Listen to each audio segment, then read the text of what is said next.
G'day, I'm Owen and you've joined this week's episode of the Pub Test where we are continuing our Jack the Ripper Suspect series, and in this one we are looking at Edgar Degas. Now I have to say from the outset, this one is being done by request because initially I thought I probably wouldn't even cover him in this series. He's similar to Fogelmar, Dr. Petachenko.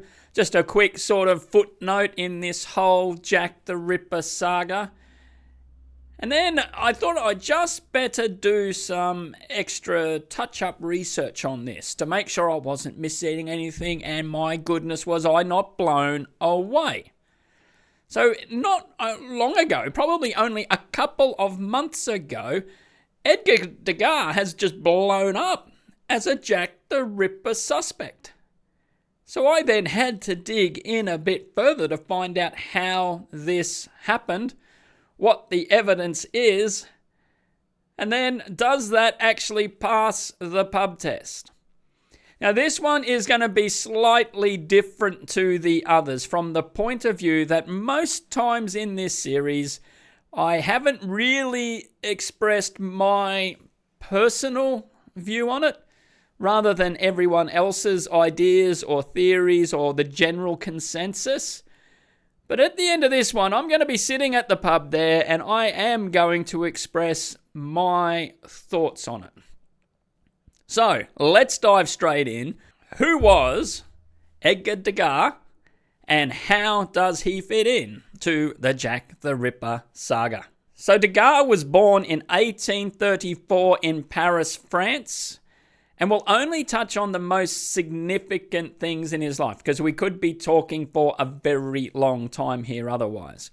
At the age of 13, his mother passed away, and by reports that I've seen, it meant that he spent more time with his father and uncles and didn't really seem to have much of a female role model after that during those teenage years. He did start painting from a very early age, and in his early 20s he went to stay with an aunt over in Italy, but then a few years later, in the mid-1850s, returned home to Paris, France, where he continued his artwork. Now there's ideas as to what he was trying to paint, whether it be historical paintings to begin with. Then he starts turning towards more modern-day painting, and doing portraits and contemporary life. He's said to be like the father of Impressionist painting, yet he said, I don't really like that term, I'm more of a realist. So now, let me explain to you the difference between Impressionist and realist. There is absolutely no difference to Impressionist or realist. They are exactly the same. You're either making an impression of something real or making something real look like an impression. Well, as you can probably see, I have no idea about art. That's how I see it because I could not tell the difference between an impressionist painting or a realist painting. They all look the same to me. Now, sometime early 1870s, his father passed away, and then he found out that his brother was majorly in debt. So he sold some inherited artwork that he had to pay off his brother's debt, which is very, very noble. But I would suggest it is at this point that he suddenly realized the commercial value to his paintings. And not that I've really looked that hard into his art and the style, but by reports, it would seem he then did move into a more commercial way of painting, doing things that he knew were going to sell. So he began making a significant amount of money from his paintings, where he could then buy other people's works, famous people's works, including Van Gogh. And now Van Gogh apparently had some negative things to say about Degas, essentially saying the things that he paints, he wouldn't do himself because he doesn't have the gumption to do so. That's just a paraphrase. His art style changed to what we would say perhaps risque type of artwork, where people would be involved in activities with each other that maybe should not be public. But people with lots of money would buy these paintings and then hang them on their walls. And then they'd have these other high society people come over for a dinner party, and perhaps they all stood around and admired this artwork. I really don't understand myself. I cannot see the appeal to it. But if he wasn't selling it at this point in his life, he wouldn't have been painting it. So there was a market for these high society people to buy these risque images, is the best way I can put it. But unlike other people we've covered in these series that may have been selling those sorts of images, who were considered to be low-life degenerates because they're just peddling that stuff on boats and selling it to tourists. No, but if you pay a fortune for it, you can hang it on your wall, and that's called art. But throughout his life, he did help out other artists as well, including Walter Sickert, who we still haven't covered in this series as a serious suspect. But this is where Degas actually came up as a suspect about 2 decades ago again, even though he was considered for a few decades previous. So this is not a new theory, but that connection with Walter Sickert did raise questions quite a while ago. But as I say, it just would have been a little footnote in this series, basically, not a real serious subject matter. Yet he also helped out some other female artists as well, giving them their start and collaborating a little bit as well. So we see that throughout his life, he did support the art community, even though he said that for impressionist painters, he would like to take a gun out to them, not necessarily to kill anybody, but just put a bit of birdshot into them now and then wouldn't hurt. So there must be a difference between impressionist painting and realists, but I can't see it. But it is comments like that that raise questions in people's mind about Degas. There's 2 very polarizing opinions on this bloke. And even back then, in his day, he was a very polarizing figure. Either people would think he was a total genius, or they just thought he was a total wacko, and they really didn't rate him very highly at all. But he passed away in 1917 in Paris, France, which is quite fitting because he hardly ever left France. He really loved the country, and he travelled a little bit, but always went back to Paris mostly, but he spent other parts of his life in surrounding areas in France as well. Now, we've probably seen there's no major remarkable events in his life, but that is actually by design because he said that an artist would be a very insular type person and keep to themselves so that their creative would come out in their works rather than in the things that people thought that they were doing. And so we would think then, well, how does this painter, this artist, very famous one, and you can still buy his works today if you want, but how does he fit in to the Jack the Ripper saga? Well, we've already touched on that small connection to Walter Sickert. Yes, he was a mentor for him. But there's an interesting little detail here. Now, there was a video that came out a couple of months ago on a different platform that went into a lot of detail. Well, it was a 6-minute video, I believe, so it can't be that much detail, but there was some detail about Degas and his travels. And it's pointed out that in 1888, during the Whitechapel crimes, he wasn't in Paris, but rather he was in the south of France taking a bit of a hiatus. Now, it is asserted in this video that, in fact, he wasn't in the south of France, but rather he was in Whitechapel. And he set up an alibi in the south of France by having the place where he was staying send out lots of letters looking like he had to have been there, and so no one would suspect that he was actually on the hunt, literally on the hunt, for people in Whitechapel. Now, this is not a new concept, as I stated before. In fact, someone else made the comment that he painted men on horses with no shirt on, and they were chasing down women who did not have any clothes. They were hunting these women for sport. I do not know if that painting exists. I haven't searched for it, and I am not going to be searching for it. But they say that shows this mentality that he had towards women, and then it was painted just before he went over to England in 1888. Added to that, on the night of the double event, there is reportedly to have been some graffiti written in chalk on a wall saying that Jews don't get blamed for anything.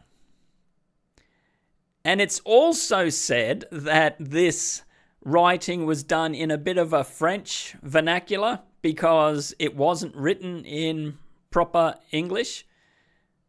So, therefore, Degas was in Whitechapel, being an artist, supposedly, for whatever reason, I don't know, but carried chalk and sort of scrawled that. And they say why that was written is because he was an anti-Semite. He had a hatred for Jewish people and wanted a Jewish person to get blamed for these crimes that he was committing. But why was he committing these crimes in the first place? Well, it is stated that he was a total misogynist. But not all misogynists turn to wanting to kill women. So where did this hatred or even this desire to do that come from? Well, it is of note that he actually tried to enroll in the military, and when they did the medical, they found out that he had an eyesight problem. His eyes were going to start failing him. And this would cause an artist quite a lot of concern. And it's said, and it's reported quite well, that this did actually change his disposition. He did become a little bit more contrary, more difficult to deal with. And possibly we could understand it if we enjoyed doing something and that was going to be taken away from us, we'd probably struggle with it. And they say that this tipped him over the edge to go out and start murdering these poor women that he could hunt in a foreign country and then get back to France undetected.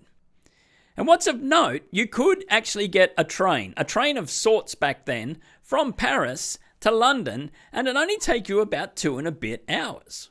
So it was only a quick, even back then, just a quick jump across the channel to actually get to England. So all this looks quite interesting. So could Degas have been Jack the Ripper? Well, there's even more evidence pointed out saying, look at some of his paintings, not the risque ones. Now, I have never seen any of them, not searching for them, but a lot of the paintings you'll see of him is of dancers, of women dancing, or in other states of getting themselves ready to go out. If you want to look it up, you can, knock yourself out. But they say in support of their claim that you look at particularly the young girls in the photos, they look very, very solemn. That he's painting these people and they're looking at him with major suspicion, possibly because of the way he viewed women and the way he was treating the subjects that he was painting. So now, was Degas Jack the Ripper? He could have been there. He was mid-50s when the crimes happened, which doesn't rule him out automatically. But now, as I said at the start, this would be different. I would express some strong opinions here, and you may disagree, and that's fine. Put that down in comments. Because that's what the pub test is about. We have the conversation. I mean, we can disagree. We don't have to argue over it. But there's nothing wrong with having a strong opinion, because if you don't have a strong opinion on something, well, then you haven't really considered the subject. The only difference is when presented with irrefutable evidence, if we're not prepared to change our opinion, that's probably where we get into trouble. But let me start breaking down what I think of this theory of Edgar Degas. To start with, the alibi of him being in the south of France in 1888 and it had all these letters pre-written and then paid someone to send these letters out to make it look like he was down there. Well, I don't know about you, but if I'm on hiatus, if I'm taking a break from my job, and back then there was no Netflix, there was no YouTube, there was no smartphones, what are you going to do? You just want to take a break from your painting? You'd probably catch up on your correspondence, and you couldn't just sit there tappy away at your phone. You'd have to write letters. And so it makes sense to me that he was writing lots of letters while he was in the south of France. Added to that, yes, it was easy to get from France to England back in those days. You just needed a ticket. You could be there and back probably same day if you needed to. But he wasn't a big unit. And did he really know Whitechapel that well? He may have spent time with Walter Sickert, but Whitechapel was a rugged place at the time. There were gangs mugging people, but a foreigner in the dark alleys of Whitechapel at the time, I'd be surprised if he, one, would not have maybe stood out, or two, not been a target of these gangs. Now, the idea of this misogynistic attitude, and that being shown in his paintings because these girls were just stoically standing there, not looking happy. I'm yet to see a photo or a painting of anybody back then who was smiling. That was the way people were painted. Now, as regards the racism, I just question that, because in Australia, French people are known to be very insular. In fact, the colloquial term that we use is arrogant frog. And I'm assuming, and I have to make this assumption, that that is not a terrible, offensive term, because a French wine company sell a wine with the brand Arrogant Frog to Australian market, probably understanding the Australian sense of humour a little bit, that we'd have a chuckle and would buy that wine. Now, whether that stereotype is true or not, it is fair to say that back in those days, even in Whitechapel, even in England, the Jewish people were at the end of some racism. Now, that does not make it right. And I'm not saying that in any way, shape, or form. But taking a couple of little incidents where maybe he fired up at someone not from his country and maybe of a Jewish descent does not make you anti-Semitic, particularly back in those days. Now, people, I know, okay, people will be raging, Owen, that's just not right. And I agree, racism at any level is not right, misogyny at any level is not right, but it is hard to judge people when they were living at a different time. Now, I stated in the very first video on this channel that I grew up reading Agatha Christie books. Loved them. Read every single one of them. I pick them up now, occasionally, and you cringe a little. You go, oh, that does not age very well at all. But it doesn't mean that the person who was writing them was a raging racist. Now, why I say we can't judge people the same way because they lived in different times and attitudes were different. Now, some things absolutely that should never have happened. And we could point out many, many things. But even back in the 80s, people had, 1980s that is, not 1880s, 1980s, attitudes were different to what we understand now. So if you said something back in 1980 and then you were pillared for that particular comment, when maybe you've matured, you've been educated a bit more, you now understand, oh my goodness, my attitude back then was woeful, does not make you a racist or a misogynist. So not allowing the person to grow or change their attitude because we just put them in this time bubble, I find myself just a little bit challenging. Because I would definitely say in his case, by the time the 1880s were around, he was a lot more open and liberal. Yeah, he'd made some enemies, had some friends, but I don't see the attitudes as presented in the evidence to say that he was Jack the Ripper. Now, I have not seen the video where most of this information was presented, so I have to state that. I'm not having a crack at anyone either. I mean, it got a lot of eyes onto the Jack the Ripper subject, absolutely, and good luck to the person that made the video. The thing that I read, though, that this person was interviewed, and they said, well, they have done major research on Degas. They don't have a high opinion of him due to thinking of all these things already stated and perhaps too much interest in younger people. And they are happy to throw out as much circumstantial evidence that they can to shine a light on this person and his artwork. Not in a good way. Now, I think that word, if that was an accurate transcript of an interview, circumstantial is the thing. And yes, you can be convicted on circumstantial evidence. So I look at that word circumstantial, and I would suggest, rather than having solid evidence or even perhaps truly being convinced of this theory, maybe it is an attempt to highlight that Degas may not have been the best person in the world.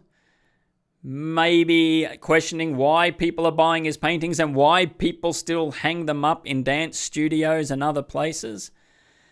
Now, if the interview that I read is correct, that was effectively the motive for bringing Degas right into the spotlight as regards Jack the Ripper. And I personally do not think that this bloke was Jack the Ripper.